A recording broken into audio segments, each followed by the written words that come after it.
Most American voters, you get out of the primary sphere, they don't want a 2020 rematch right now. Maybe that's what they get. Who knows? You know, Scott, I'll throw this one to you now. President Biden has announced he's running for re-election.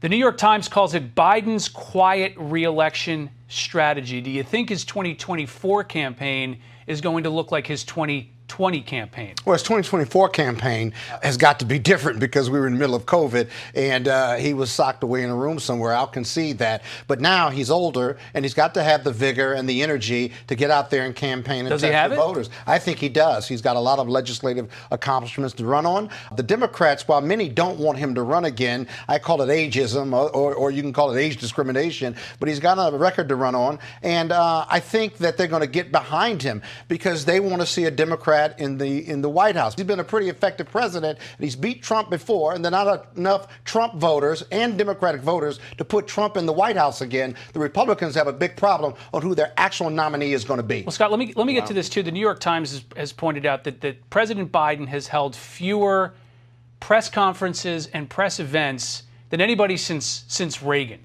Does he have to change that too? He's a president that hasn't gotten out there as much as his predecessors have. Well, he's got to get out there, and that'll be a press event. The fact that he's out there campaighning and touching voters and taking questions and stuff, and taking questions, if you will. I think as part of the campaign, that will heat up. But listen, the media said the same thing about Trump. They said the same thing about Clinton and Barack Obama. No, they didn't. Hold on. They measure how many press conferences they had because the fourth estate wants to talk to the president more often. Everyone wants to talk to the president more often. And I don't think the media will ever be satisfied if they did press conferences every day.